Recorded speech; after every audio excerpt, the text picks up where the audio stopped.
بسم الله الرحمن الرحيم.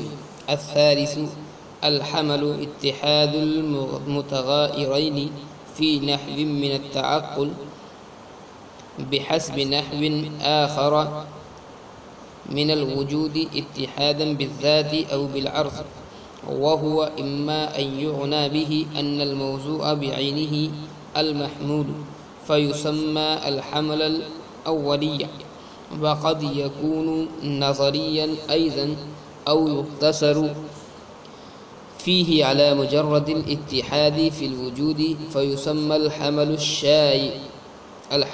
الشائع المتعارف، وهو المعتبر في العلوم.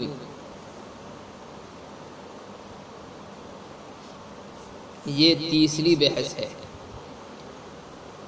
حمل تعقل کے کسی بھی درجے میں دو متغائر چیزوں کا متحد ہو جانا ہے فی نحو من التعقل، تعقل کے کسی بھی درجے میں. الحمل اتحاد المتغائرین فی نحو من التعقل، حمل دو متغائر چیزوں کا متحد ہو جانا ہے تعقل کے کسی بھی درجے میں.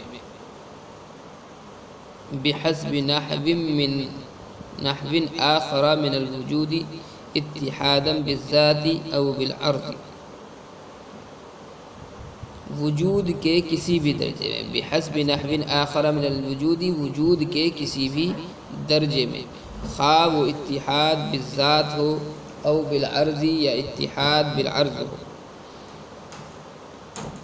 وهو اما ان يعنى به ان الموضوع بعينه المحمول، اور حمل سے یا تو مراد یہ ہوگا کہ موضوع بعینہ محمول ہے. وهو اما ان يعنى، اور یا تو مراد لیا جائے گا اس سے، یعنی حمل سے یہ کہ موضوع بعینہ محمول ہے تو اس کا نام حمل اولی رکھا جاتا ہے.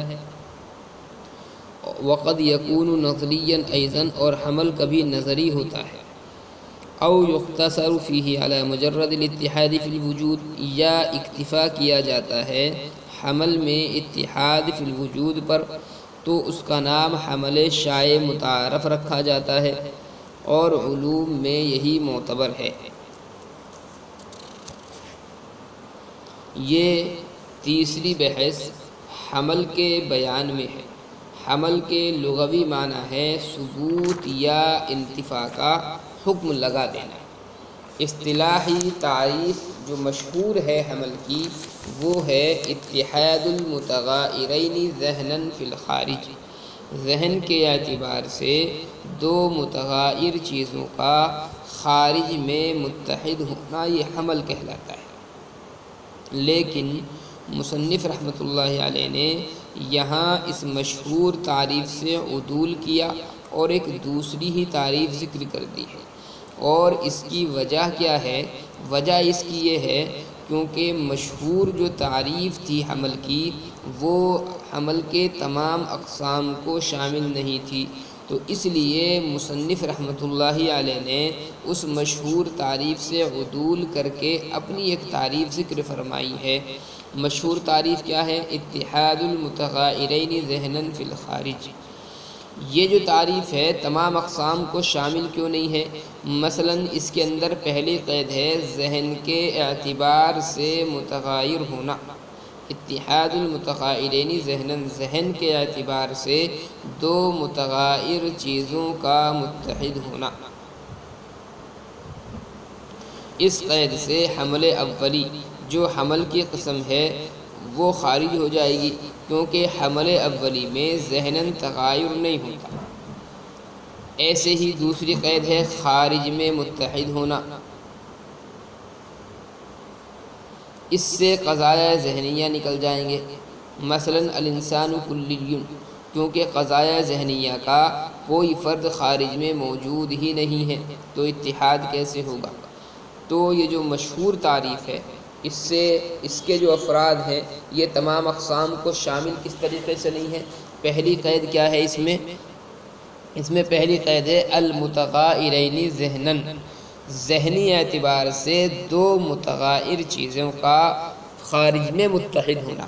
تو ذہنی اعتبار سے جو متغیر ہونا ہے، اس قید سے حمل اولی جو ہے وہ بھی حمل کی ایک قسم ہے، لیکن وہ اس سے خارج ہو جائے گی۔ کیوں؟ اس لیے کہ حمل اولی میں ذہناً تغیر نہیں ہوتا۔ ایسے ہی دوسری جو قید ہے یعنی خارج میں متحد ہونا، یہاں پر فی الخارج کا جو تعلق ہے وہ اتحاد کے ساتھ ہے اصل، اور ذہناً کا جو تعلق ہے وہ متغیرین کے ساتھ ہے۔ تو بہرحال فی الخارج کی جو قید ہے اس سے قضایا ذہنیہ نکل جائیں گے، کیونکہ قضایا ذہنیہ کا کوئی فرد خارج میں موجود نہیں ہوتا، تو اتحاد کیسے ہوگا؟ تو اس لیے مصنف نے مشہور تعریف کو چھوڑ کر اپنی ایک تعریف بیان کی جو تمام اقسام کو شامل ہے۔ الحمل اتحاد المتغیرین۔ مصنف نے جو حمل کی تعریف ذکر کی، اس کا جو حاصل ہے وہ یہ ہے کہ ایسی دو چیزیں جو من وجہ متغیر ہوں اور من وجہ متحد ہوں، ان میں سے ایک کو دوسرے کے لیے ثابت کرنا، یہ حمل کہلاتا ہے۔ جیسے زید عالم ہے مثال کے طور پر، اس میں زید اور اس کے علم میں اتحاد بالکل ظاہر ہے کہ علم جو ہے ذات زید سے الگ نہیں ہے، اور دونوں میں اس اعتبار سے تغایر بھی ہے کہ زید علم کے ساتھ میں متصف ہے۔ تو علم جو ہے وہ زید کی صفت ہوا، اور موصوف اور صفت میں کسی نہ کسی درجے میں تغایر ہوتا ہے، تو ان دونوں کے میں تغایر بھی ہے اور من وجہ اتحاد بھی ہے۔ فی نحو من التعقل، یہ جو قید ہے یہ متغائرین سے متعلق ہے۔ مطلب یہ ہے کہ دو چیزوں میں تغایر جو ہے وہ تعقل یعنی سمجھنے میں ہونا چاہیے، یعنی وجود ذہنی اور وجود علمی میں تغایر ہونا چاہیے۔ بحسب نحو من الآخر، یہ اتحاد سے متعلق چیز ہے، یعنی دو متغایر چیزیں وجود کی ایک خاص نوعیت میں متحد ہیں، مثلا وجود خارجی میں متحد ہوں یا وجود ذہنی میں متحد ہوں، تو فی نحو من التعقل یہ متغائرین سے متعلق ہوگا، اور بحسب نحو من الآخر یہ اتحاد سے متعلق ہے۔ آگے ہے اتحادا بالذات او بالعرض، اس کا مطلب یہ ہے کہ موضوع اور محمول کے درمیان پائے جانے والے اتحاد میں عموم ہے، خواہ وہ اتحاد ذاتی ہو یا اتحاد عرضی ہو۔ چنانچہ جب ذاتیات کا ذات پر حمل ہوتا ہے تو وہاں پر اتحاد ذاتی ہوتا ہے، جیسے الانسان حیوان ناطق، اور جب کلی عرضی کا حمل ذات پر ہوتا ہے تو اتحاد عرضی ہوتا ہے، پھر اتحاد ذاتی نہیں ہوتا، جیسے الانسان کاتب کے اندر ہے۔ تو اب تعریف جو ہوئی مصنف رحمۃ اللہ علیہ کی، اس کا خلاصہ یہ ہوا کہ حمل کہتے ہیں ایسی دو متغیر چیزوں کو متحد کرنا جن کا تغایر تعقل کے کسی بھی درجے میں ہو، یعنی تغایر خواہ ذہنی ہو یا خارجی ہو، تحقیقی ہو یا تقدیری، اور اتحاد بھی وجود کے کسی بھی درجے میں ہو، یا اتحاد بھی چاہے بالذات ہو یا بالعرض ہو۔ حمل میں تغایر تعقل کے اعتبار سے اور اتحاد وجود کے اعتبار سے ہوتا ہے۔ تعقل اور وجود کی کوئی بھی صورت حمل میں متعین نہیں ہوتی، اس کی جو بھی صورت ہو وہی معتبر ہو جاتی ہے۔ تو جو تعریف ہوئی مصنف رحمۃ اللہ علیہ کی بیان کردہ وہ یہ ہے کہ ایسی دو متغیر چیزوں کو متحد کرنا جن کا تغایر تعقل کے کسی بھی درجے میں ہو اور اتحاد بھی وجود کے کسی بھی درجے میں ہو۔ وَهُوَ إِمَّا أَن يُعْنَى، یہاں سے مصنف حمل کی اقسام بیان فرما رہے ہیں۔ حمل کی دو قسمیں ہیں، حمل اولی اور حمل شائع۔ اگر موضوع اور محمول میں عینیت ہو تو اسے کہتے ہیں حمل اولی۔ موضوع اور محمول اگر عین ہو ایک دوسرے کا تو اسے حمل اولی کہتے ہیں۔ اس کو اولی کہنے کی وجہ کیا ہے؟ وجہ یہ ہے کہ ہر شے کی عینیت کا جو علم ہے اول مرحلے میں ہی ہو جاتا ہے، تو اس وجہ سے اس کو حمل اولی کہتے ہیں۔ پھر حمل اولی کی دو قسمیں ہوتی ہیں، ایک بدیہی اور دوسرے نظری۔ اگر موضوع اور محمول کے درمیان میں بالکل تغایر نہ ہو تو اس کو حمل اولی بدیہی کہیں گے، جیسے الانسان انسان، اس میں بالکل تغایر نہیں ہے تو اس لیے اس کو حمل اولی کہیں گے، حمل اولی بدیہی۔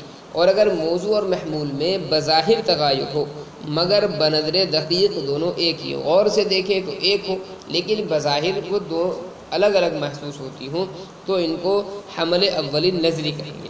جیسے اشاعرہ کا قول ہے الوجود هو الماہیہ، کہ وجود ہی ماہیت ہے، تو اس میں وجود اور ماہیت یہ بظاہر دونوں الگ الگ معلوم ہوتے ہیں، لیکن اشاعرہ کے نزدیک دونوں یہ ایک ہی ہیں، تو یہ حمل نظری، حمل اولی نظری ہے۔ اور اگر موضوع اور محمول کے درمیان میں عینیت نہیں ہے بلکہ صرف اتحاد فی الوجود ہے تو اس کو کہتے ہیں حمل شائع۔ جیسے کل انسان حیوان، ہر انسان حیوان ہے، اس میں جو ہے موضوع اور محمول میں عینیت نہیں ہے بلکہ انسان کی ذات الگ ہے، حیوان کی ذات الگ ہے۔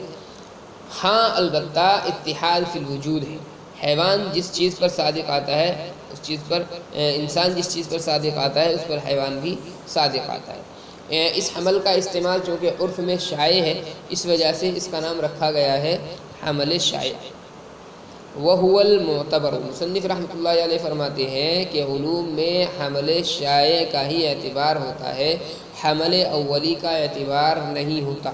اس کی وجہ یہ ہے کہ حمل شائع کا جو استعمال ہے وہ بکثرت ہے، اور قیاس سے نتیجہ دینے میں حمل شائع مفید ہے۔ حمل اولی جو ہے وہ مفید الانتاج نہیں ہے، یہ نتیجہ نہیں دیتا ہے۔ جب نتیجہ نہیں دیتا ہے، مفید الانتاج وہ نہیں ہے، تو اس کا اعتبار بھی علوم میں نہیں کیا گیا ہے، تو اس وجہ سے حمل اولی کا اعتبار نہیں ہوتا بلکہ حمل شائع کا اعتبار ہوتا ہے۔